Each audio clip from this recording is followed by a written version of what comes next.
a general Yoru guide so you guys can understand how to play Yoru in any situation and are able to adapt and just have an understanding of how to play the agent, because I understand it's a complex agent to learn. There's a lot of differences between him and any other agent, and this guide is meant to help you get the general understanding of how his kit works and how you should think about playing when you're this agent.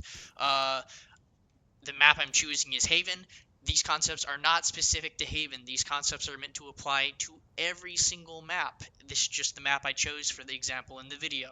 I'm going to have a map guide for each map in the current map pool, and that gets added into the map pool for Yoru coming out in future days. Check those out for lineups and more normalized concepts you can expect to rely on every game on certain maps. But starting it out, let's go with what your thought process and what you should do as a defense as Yoru. First thing you should always do, and you see everyone do this, have a rotate TP. Learn some lineups to rotate, or not even learn some lineups. You can just throw it. That TP I just threw will end up all the way over there. It allows me to play C side and rotate all the way to here on A side to be quick to help my team on A side the second they start seeing enemies. But you don't even need lineups. You can just, when you're running to A side with 5 seconds left into the round, throw that, and then with the 5 seconds, run up to there. Always have a TP cooking for rotates if you have one, and also the concept of once you take the TP, and for instance, like say I took that TP once it got here, and the enemies are now running up C, and I'm helping my C anchor fight, throw the TP offside so you can fight, and then you can TP off and be safe, and then play retake. Yoru is the mobility agent that doesn't have true mobility. You want to take advantage of it and be able to position yourself to take advantage of that. You don't just want to swing out. You're not Jet. You're not Reyna. You can't dismiss. You take a gunfight and then you leave. Yeah. Whether or not you win it or not, it depends. You know, you can feel that out in the round. But rotate TPs and escape TPs, you should always have a TP doing something. Have a TP with purpose. And you don't need to be using and saving your TPs to do flash TPs. It's not necessary. I mean, what does that do? Just flash and peek, you know? Flash TPs are the biggest way that people throw as Yoru. The next thing we're going to cover is keep an eye on your minimap. You should know where your TPs are. Don't make the mistake of TPing in the middle of somewhere you didn't expect your TP to be, but not keeping an eye on your minimap. And also, as Yoru, you're able to help be anywhere on the map the quickest comparative to any other agent. So you should keep an eye on where your teammates are and what they're holding, so you know what map control you do have and an idea of where the enemies are, so you can play in those positions and capitalize off that information. And also, with Yoru, do not be scared to play red angles routinely. For instance, if my friend Indra here walks up into sight, and he's on the enemy team, I shoot him, I TP out. And you'd be surprised by the amount of times I can get one sitting in that corner in high elo lobbies and still TP out. Because typically, Jet dashes here, they smoke, someone walks out of the smoke, there's flashes, there's whatever going off. I can get one and then TP out, and now my team's in a 5v4 already. It's amazing. Don't be scared to play in the smoke as Yoru and jump. And ideally, when you TP, you want to look down and face away, so you reduce the size of your head hitbox and you decrease the chance of you dying as you TP out and it becomes a 4v4. Now, moving on to the next concept of when you are retaking after you TP'd offsite, is use your decoy as a skydog. There should be a smoke here, but even if not, you walk out with your decoy. Your decoy is clearing the angles. Especially if you're in a lower elo, people are going to shoot the decoy. So don't stand on top of it and get collided like what almost happened right there. That, you know, embarrassing. But trust your decoy, treat it as a semi-skydog, and I always use my decoy when I'm entering out in the site. And then the next thing, also, if you happen to have a TP while you're still retaking, you can throw it, throw your decoy, and then talking about the flash TPs, you just fake it. You can just fake it. And Maybe someone's blind, maybe someone's not. But people turn to that sound, and the amount of people you'll kill by just turning to hear the fake TP with the flash going off, you'd be surprised with.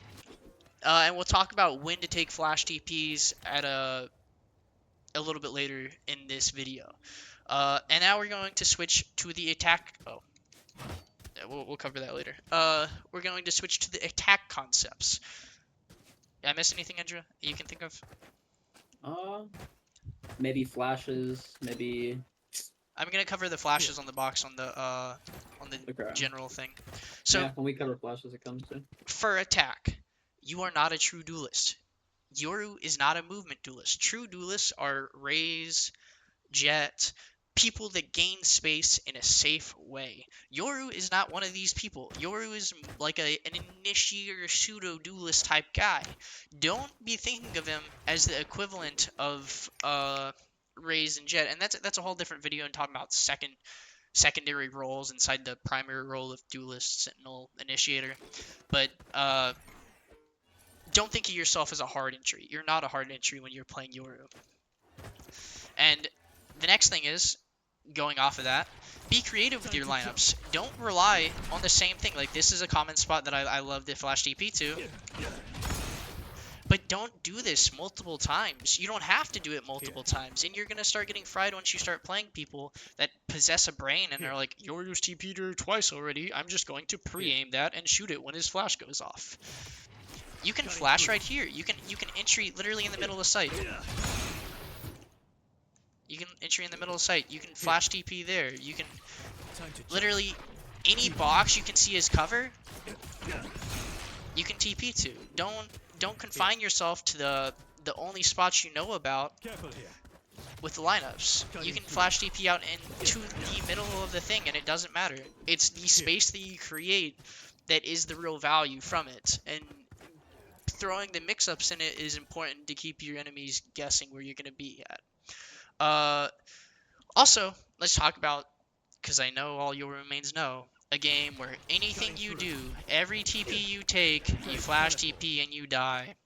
It happens to everyone. Don't be scared of those games to just drop your TP back off site and walk in with a decoy and flash, and just walk in like you're a KO. Don't be scared of it. It works. It's fine. You still have your TP for once you take site to flash and get off, or just rotate off. Don't be scared just to not entry with your TPs and use it as an escape plan. The next thing is also, going right off of that actually, after you TP and you take site, or you just walk onto site, always throw your TP to get off site. Always throw it back, either since we've been on C this whole time, it's over there, but just to go off, say we're playing B here, I'm throwing it there, or I can throw it down here to play spam, and then when I can play back here, and when someone walks out and I get one and they're walking out over there, I TP out and now I'm playing spam. You know, you're a nuisance and you have the mobility, take advantage of it. Say for instance, I'm playing A and I was playing Hell while they were retaking, I got one and now I'm getting pushed and I'm scared. I TP off, I go A main, and now I'm playing spam. And then going on to the next concept, which is a general concept. This is for both attack and defense, and this is... Alright, and now moving on to the general section. This is going to cover what you can do, whether you're attacking or defense, just general concepts that you should have in mind for any situation. The first thing we're going to cover is when to take TPs. Can you actually go sit backside A? Yeah. Right over here. So, for instance, classic flash TP. Always throw your decoy in when you're flash TPing. I did that TP with the intention of knowing he's playing here, which is the most common angle people play on A site, and you're always going to have someone there typically. And the flash is for the TP there. I knew where he was. I had the intention of him being flashed for it. I didn't just take it because I hope it works. I took it because I knew it would work. I knew it would work with him there.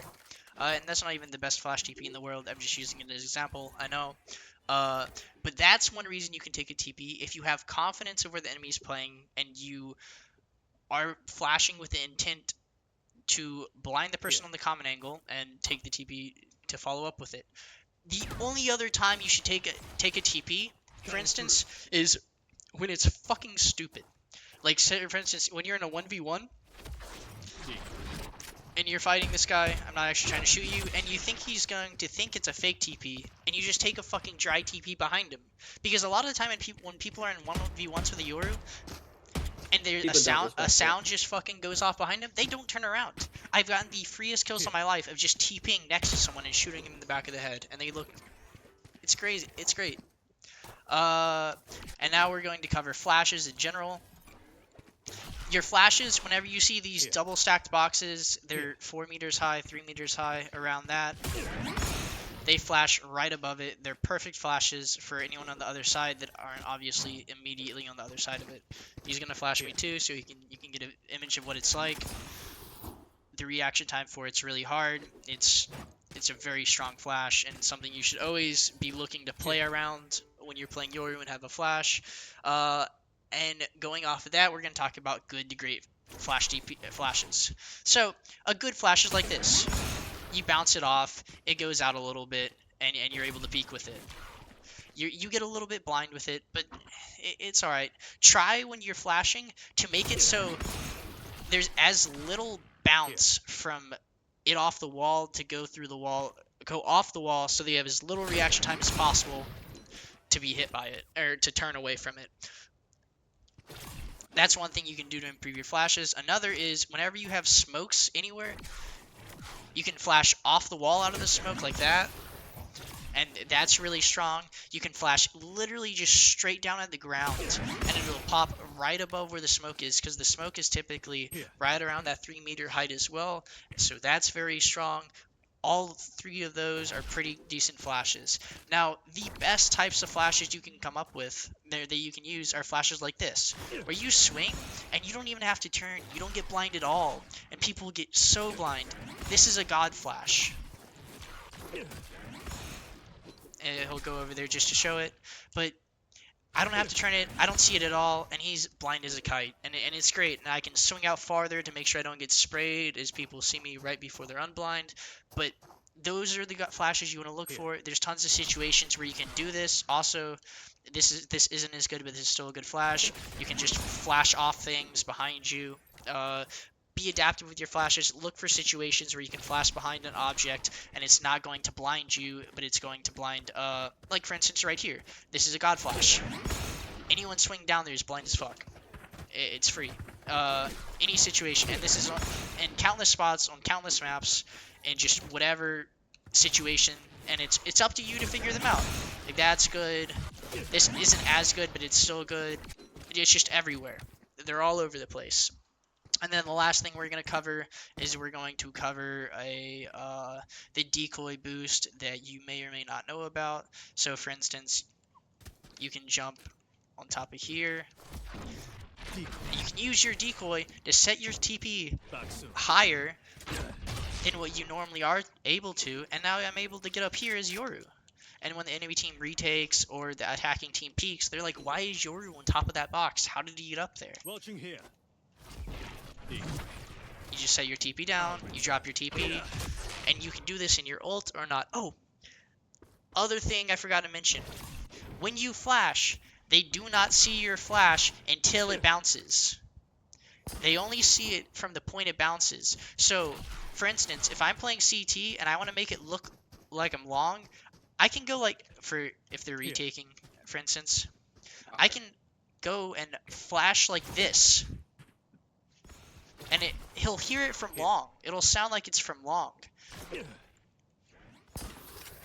And a lot of people don't understand that you can't see a Yoru flash prior to it bouncing off things. It just doesn't make noise. You can't see it. It only makes noise and is able to be seen once it bounces. So use that to incorporate things to help you fake your position, as with, decoy footsteps while setting it down and then walking a different direction and then letting it go. But yeah, that's going to be the end of the Yoru guide. Thank you for watching. If you have any questions, feel free to comment it. I'm going to have an individual map guide for every map coming out in the future. So stay tuned to that. And yeah, like and subscribe. Thank you.